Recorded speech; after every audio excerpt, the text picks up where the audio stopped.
After analyzing hundreds of the most popular films, I realized there's a hidden storytelling formula the best ones use to keep audiences glued to their seats. I've been a pro editor for over 20 years, and in this video, I'm joined by veteran director Scott Rice, who teaches film with Oscar winner Matthew McConaughey, to break down the exact story formula you should be using to create world-class edits to level up your career. But first, let's look at where this hidden formula comes from and how it turned Star Wars into one of the most successful films of all time.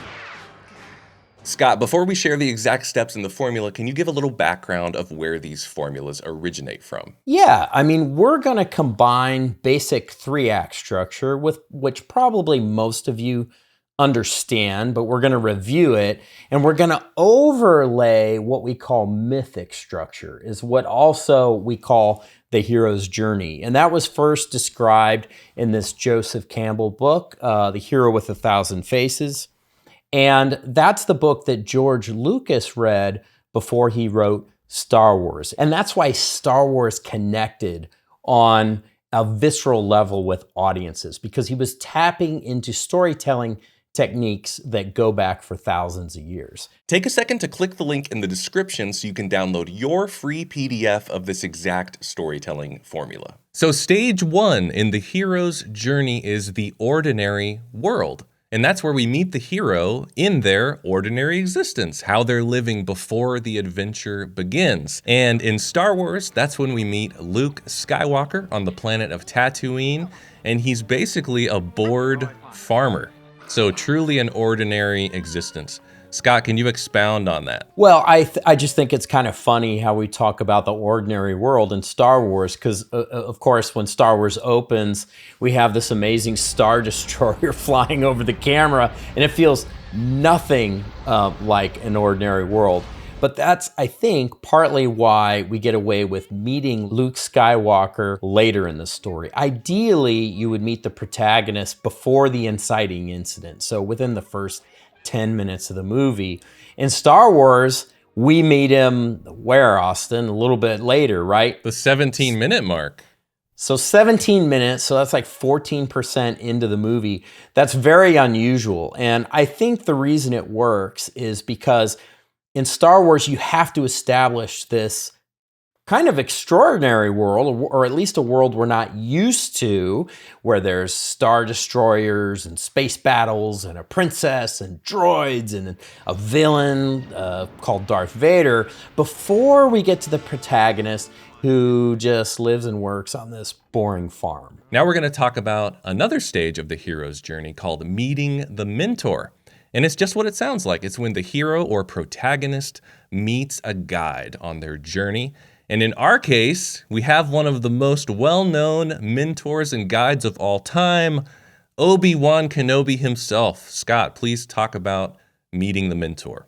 Well, the super cool thing about Star Wars and meeting Obi-Wan Kenobi is that you'd have no story if Luke did not meet Obi-Wan Kenobi. Obi-Wan Kenobi is the connection to the mission, the connection to the Rebel Alliance, and Luke really can't go on an adventure until he actually meets Obi-Wan Kenobi.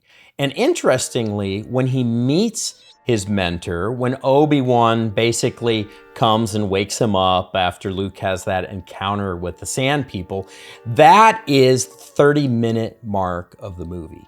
And guess what that is in terms of dramatic structure? That is the first plot point. Exactly 25% into the movie is when Luke meets Obi-Wan Kenobi, and that plot point takes the story in a new direction because Obi-Wan Kenobi has all this information for Luke about the Force, about his past, about the fate of his father, and he also is the connection to the mission, the full recording of Princess Leia asking for Obi-Wan Kenobi's help. Yeah, it's awesome, man, how meeting the mentor, something from the hero's journey, is lining up all like to the second in three-act structure. It's around the 25% mark where it's basically plot point one, it's the end of act one, taking us into act two.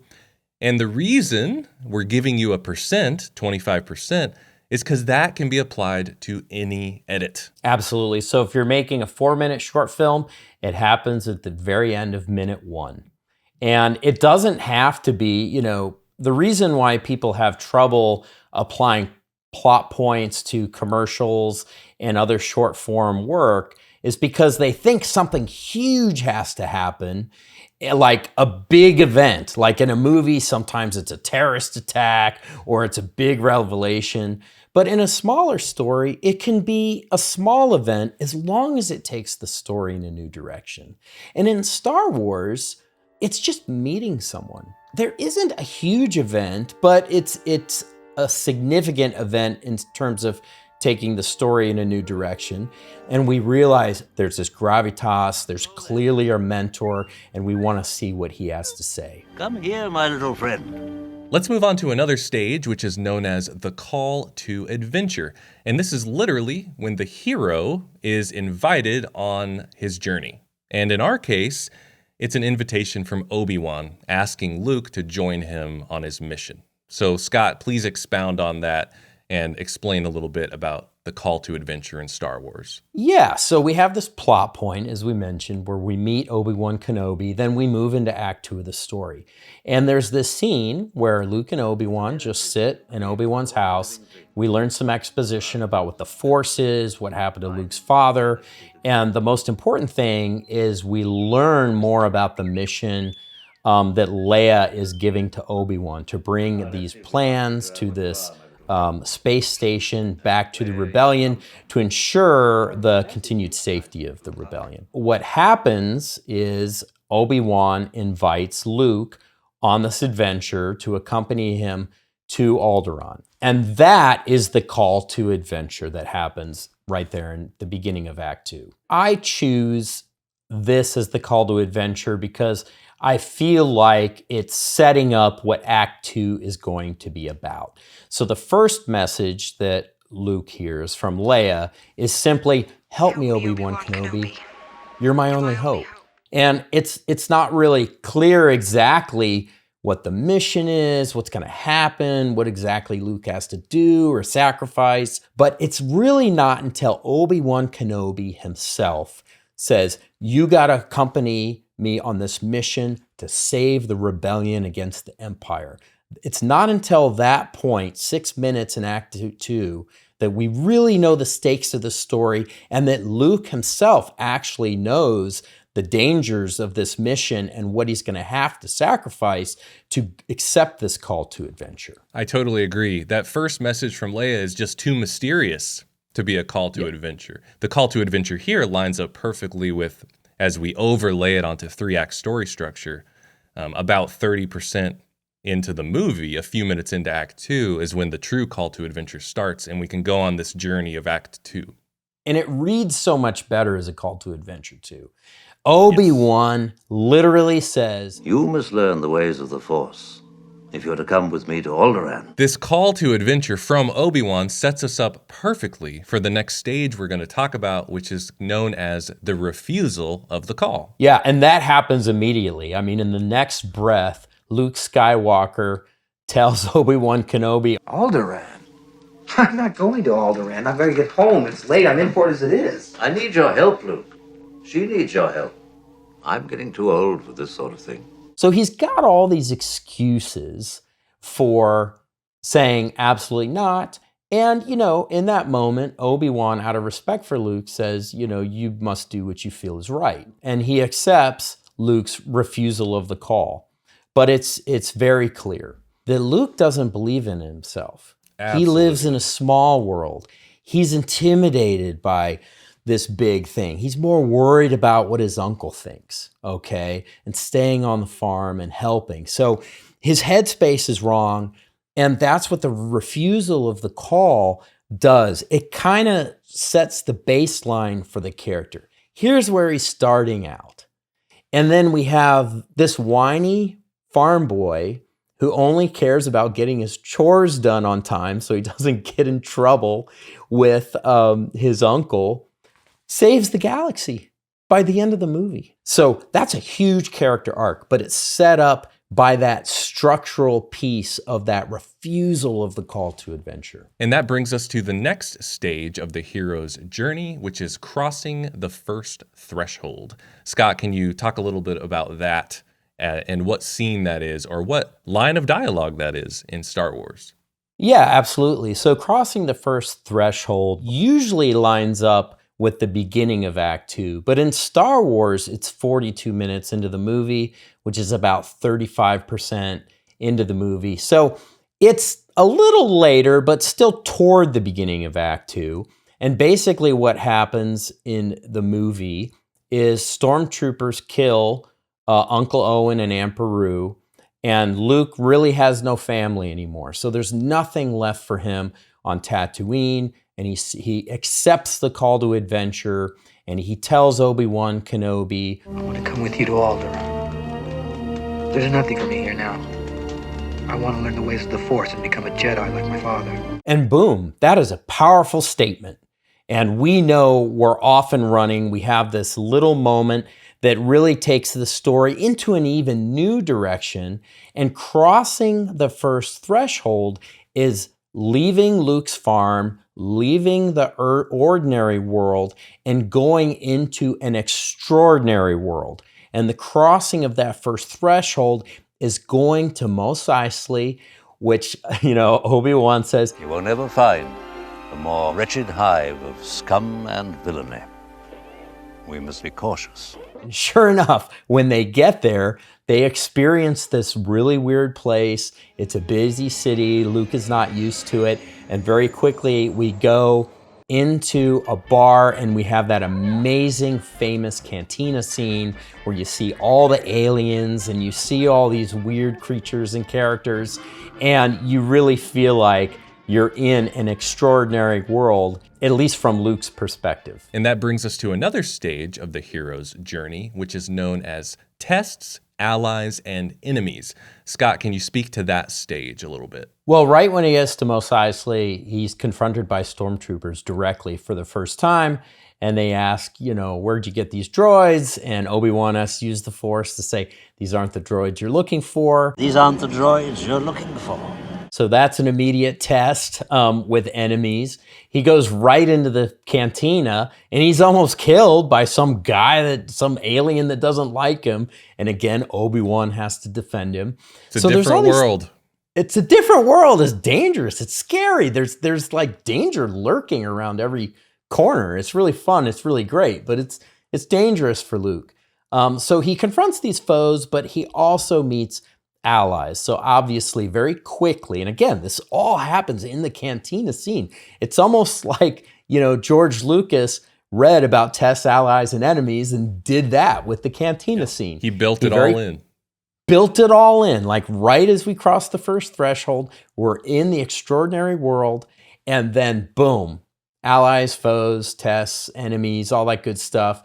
And we very quickly, after a few sort of dangerous encounters, Luke meets allies, Chewbacca and Han Solo. There's a lot of really exciting stuff happening very quickly after they have entered the extraordinary world. That's awesome. And then we're going to move on to another stage of the hero's journey, which is approach to the inmost cave, which takes us to the midpoint in terms of structure. And that's exactly what you would think it is. It's literally 50% through the film.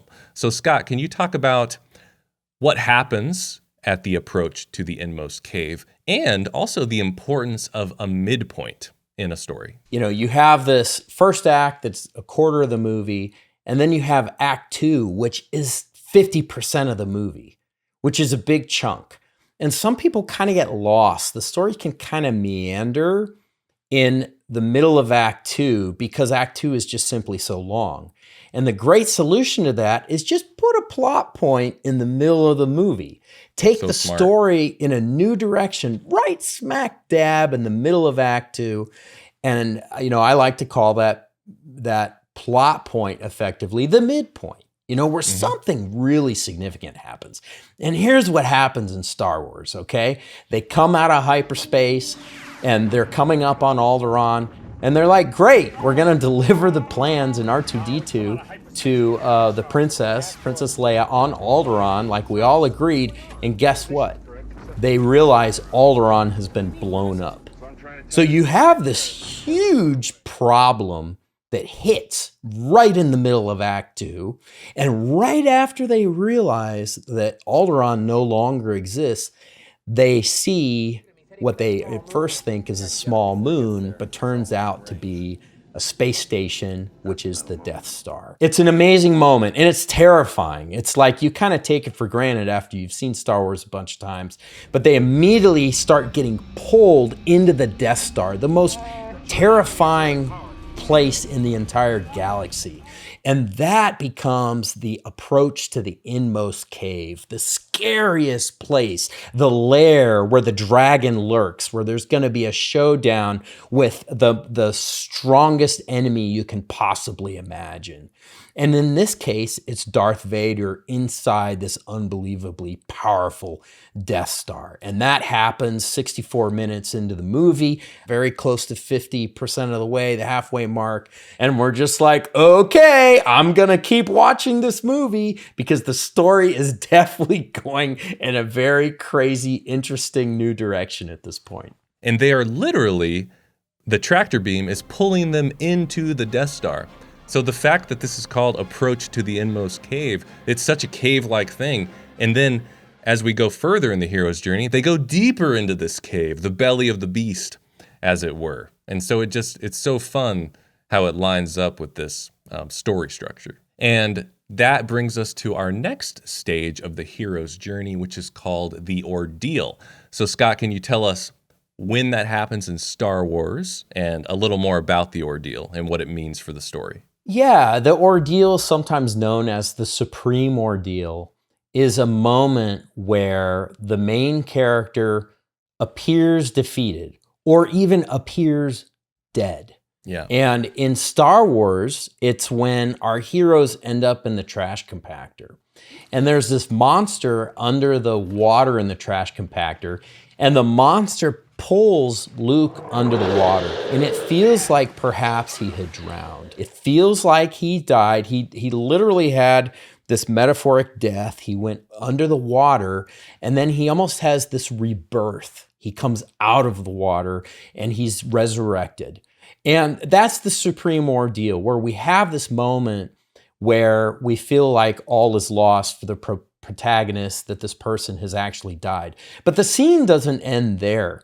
The supreme ordeal keeps going, and all of our protagonists almost die. They almost get crushed by the trash compactor.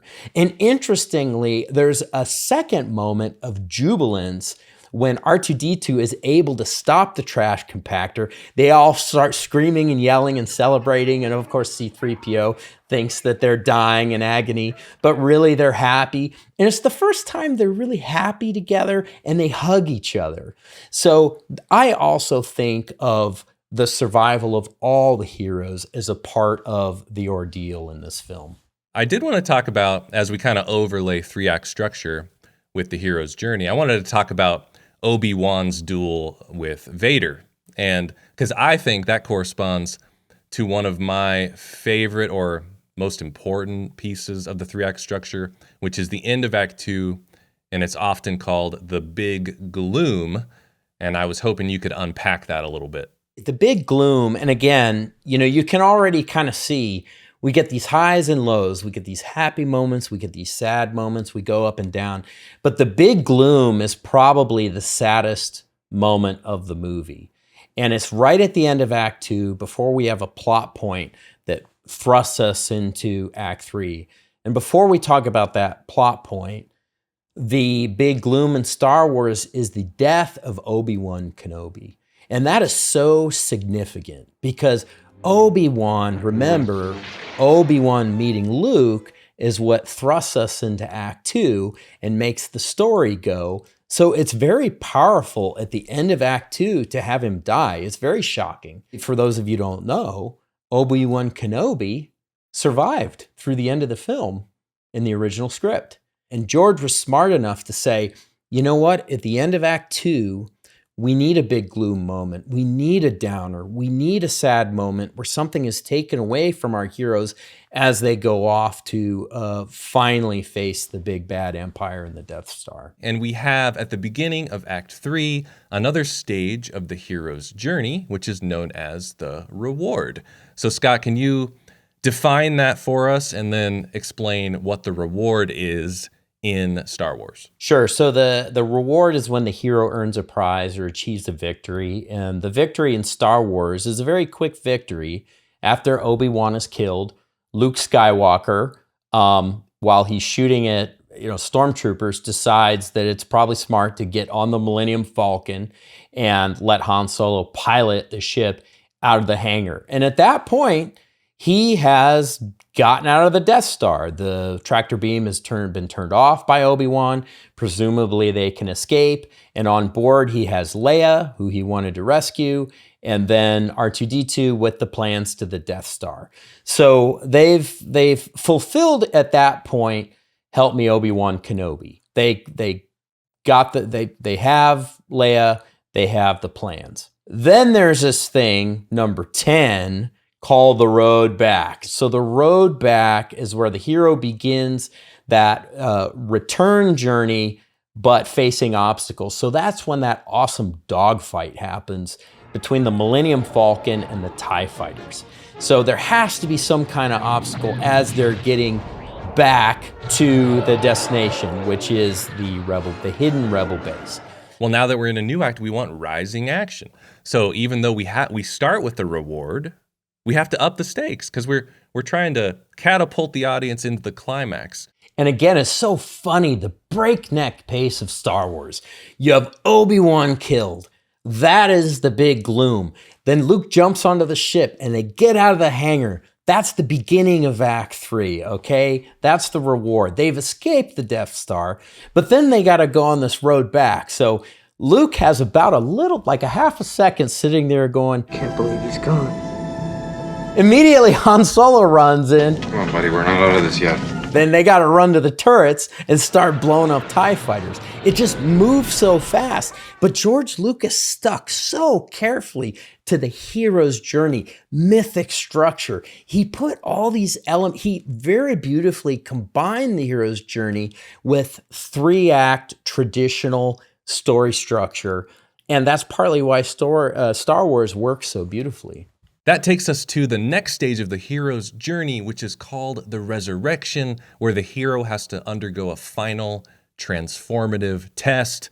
I think we know what that's going to be, Scott, for all of us Star Wars fans, but please do tell us where that happens in the plot. So it's come down to Luke, and it's up to this farm boy to blow up the Death Star. And he's got Darth Vader pursuing him. Darth Vader has him in his crosshairs, and then, woohoo, you're all clear, kid. Now let's blow this thing and go home. It's Han Solo who shoots, blows up a TIE fighter next to Darth Vader. Darth Vader spins out, sends him spinning. That's a great moment. Yeah, the resurrection is the moment he barely survives. Luke shoots the torpedo, blows up the Death Star, and that's the climax of the film. And it's awesome, but there's an element that's almost more important than the physical action of blowing up the Death Star. And that brings us to number 12, the return with the elixir. And that basically means the hero returns home changed by their journey. Well, how has Luke changed? Well, Luke has learned to trust in the Force, to trust his feelings, to literally trust the voice of Obi-Wan Kenobi saying, "Remember, the Force will be with you, always." That thought, that is the elixir. That is the potion that cures all. The elixir is the cure-all. That's what that means. And this, again, is where structure, a climax, which is a structural moment. We think of a climax as a piece of structure, connects with character. And in this case, the completion of a character arc. Luke has gone from a lowly, whiny farm boy who doesn't want to go on the adventure. He wants to just stay at home on the farm and do his chores, to the guy who saved the galaxy from tyranny. And he did it by relying on the Force, by relying on his intuition. And again, click the link in the description to download your free PDF of this exact storytelling formula so you can start using it in your own edits today. Now you know the hidden storytelling formula that's behind some of the most successful films of all time, but it won't help you if you don't know how to transition between scenes. Watch this video next to learn 4 scene transitions that'll add a high-end polish to your edits. Happy editing.